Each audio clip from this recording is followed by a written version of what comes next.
So, hi everyone, this is Aniket D'Souza, and in today's Tuesday Talk video, I'm going to talk to you about um, everything that's there to do with conversion ads, primarily conversion ads from a perspective of what are conversion ads and how do you actually have to think about them. Because what I'm going to take you through is based on my experience over the years.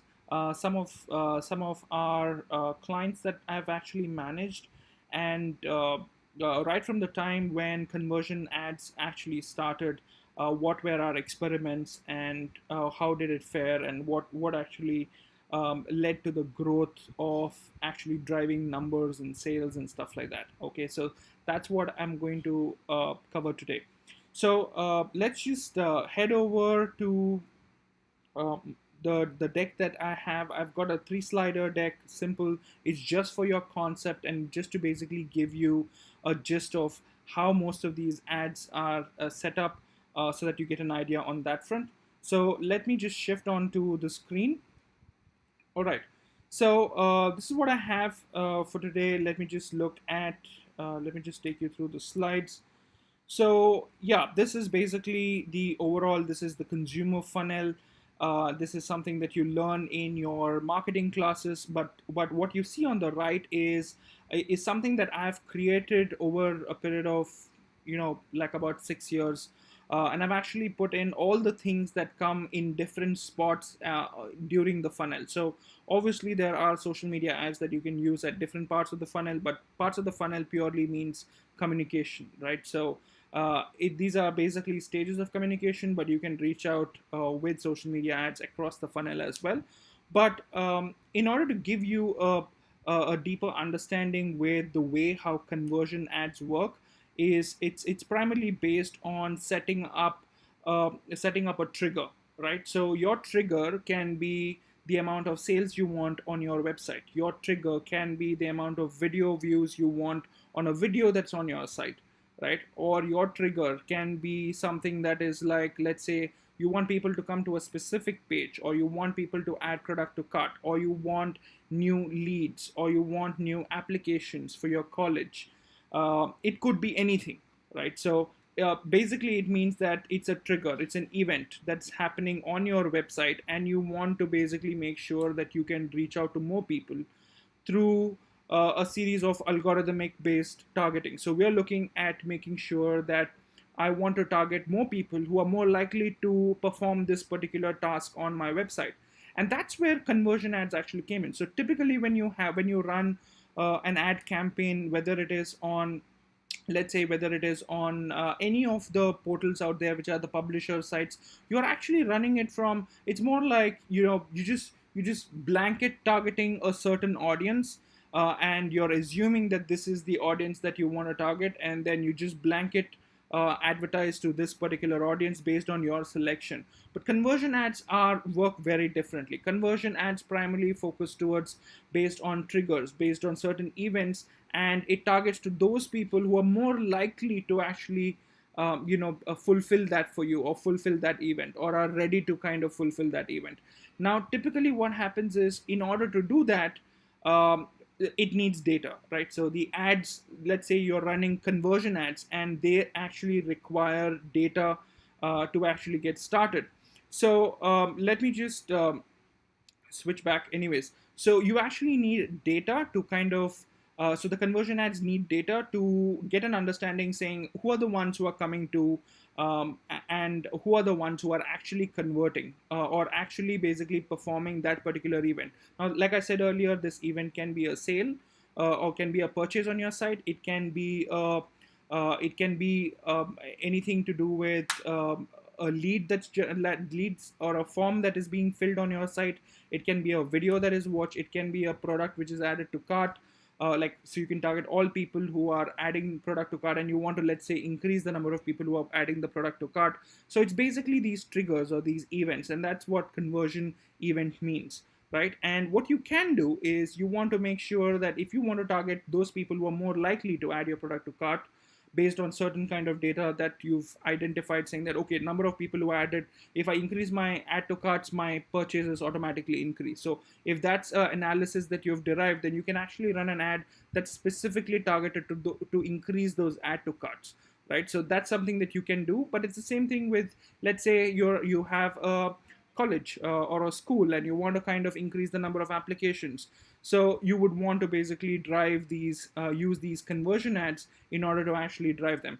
Now let's look at how it works, because it's not something that it will work just like that, or it might work for you and then it just disappears, right? So it's happened to us. This is something that happened to us. Let me give you a bit of background. Um, it happened to us when conversion ads initially were launched on Facebook, and when it did happen, um, it was like discovering fire, So let me give you an instance. When we actually started with conversion ads, we had a number that is, like, you can say, like around like the numbers were in single digits, and that just jumped to like a double digit number and a triple digit number, and that's basically how it went. So that's how conversion ads basically took us to the next level. Now I'll give you a bit of background. It's not the budget that we increased. We did not increase the budgets. We just allocated a small portion of the budget that we had towards conversion ads, and it worked like magic. And when it actually did work like magic, because we were selling a product that was worth $2,500 when we were basically running our regular ads, like our traffic ads and all of these other ads that we used to run. We used to run them, and we had a conversion rate around somewhere around 1,200, 1,500, and that was and then it kind of came to around 900 or so.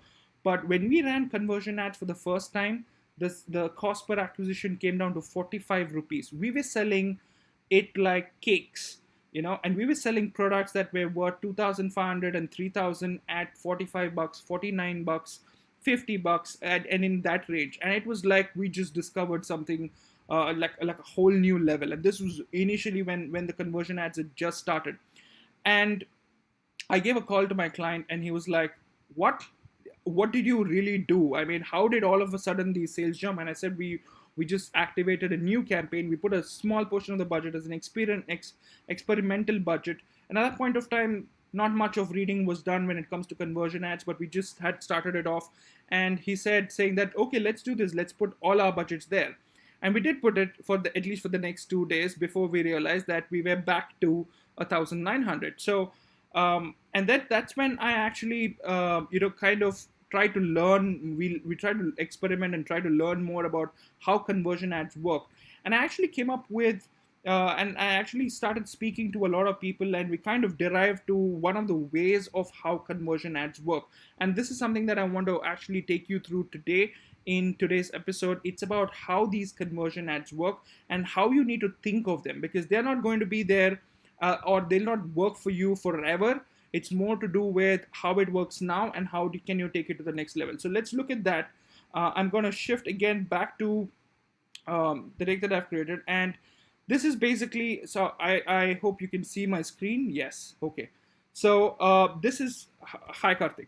All right. So this is basically how the tree is. So imagine that this is your business and this is your consumer base, and your consumer base is across this tree, and you're like, okay, you know what, there are lots of fruits out here, let me just start getting them. Now when you basically start off with them, you're not going to go climb the tree and then you're going to pluck these fruits. And that's what typically most businesses do, right? So everybody looks at climbing up the tree and then start taking all the fruits from there.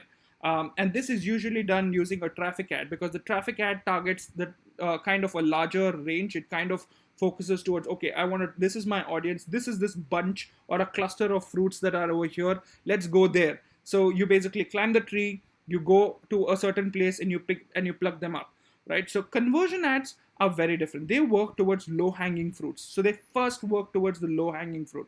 So everyone who is more likely to actually make a purchase it comes under the conversion ads bandwidth, or comes under that particular range. So what you see over here is basically those fruits that are at the bottom of the tree. And what happens when you actually run them excessively?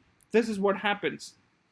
right? So this is what happens. So you basically clear out all that fruit, and the moment those fruits are cleared, it simply means that you need to put more energy. It simply means that if you're talking about putting more energy, it means that you're going to shell out more, because you need to now climb up the tree and then start targeting the mid level of it.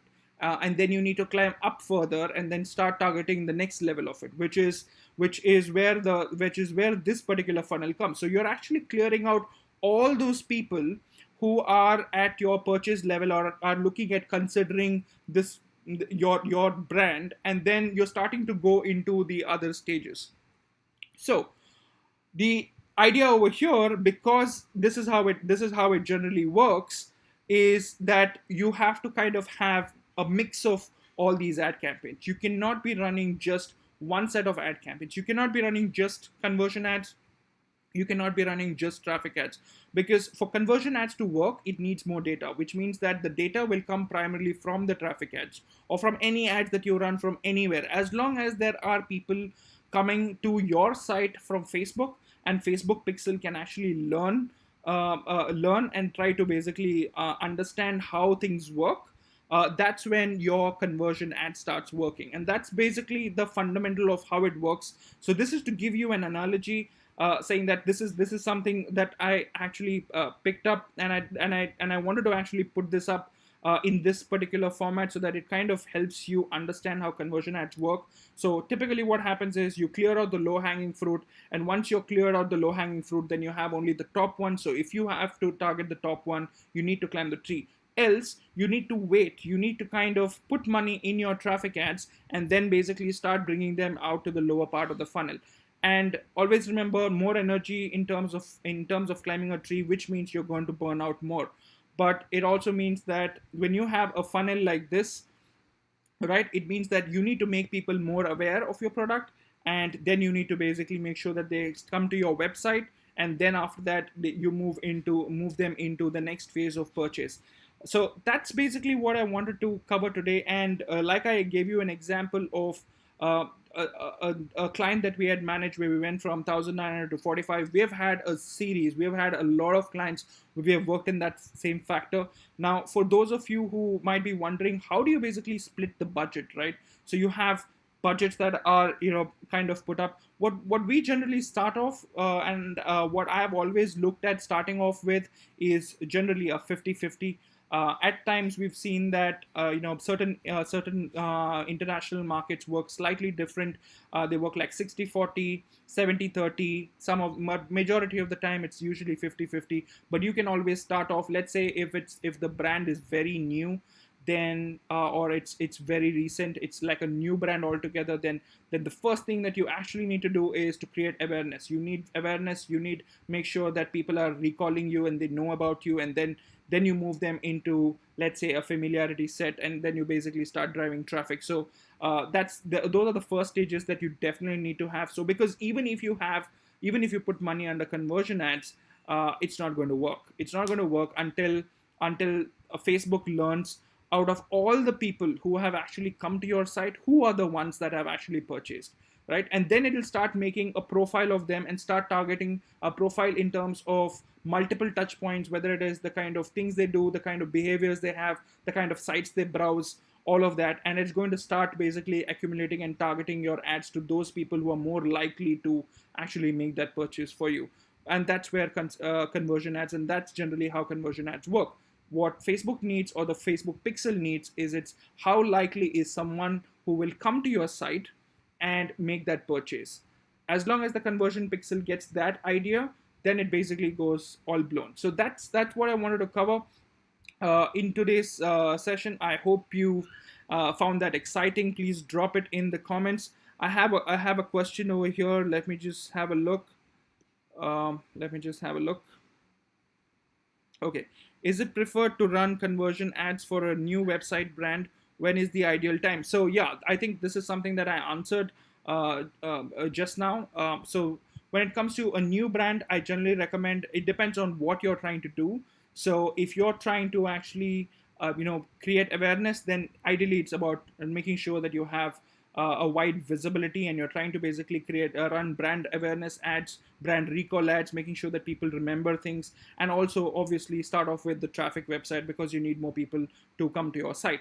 Now, to give you a bit of understanding when it comes to traffic to your site, now it was also the reason why our cost per acquisition went from somewhere around 900 and 1200 to 45, is because for the past 6 months, the earlier 6 months or more, we had been actually running only traffic ads. So imagine despite running traffic ads, we had also got the pixel on the site.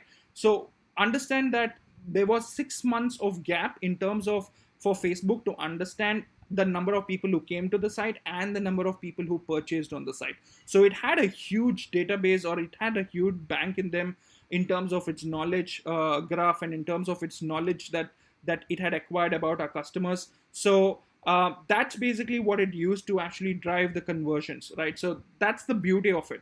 But let's say if Facebook pixel, your pixel that you've actually installed, does not have enough data, then it's not going to help you much. So the goal is that you need to actually drive a lot of traffic to your site. You need to have a lot of traffic to your site.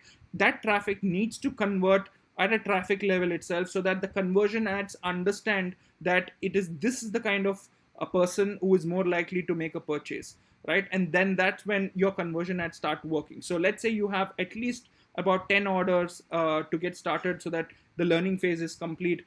In terms of conversion ads, when you actually start off them, they actually look for at least like 50 orders before it kind of understands, saying that okay, this is the kind of consumer that I need to target, because that's who will actually end up buying for this particular business. So if that's something that helped you, just make sure that you give me a thumbs up on the video, and I look forward to see you in the next session. Don't forget to subscribe. Don't forget to share this video with your friends who might find this useful. All right, and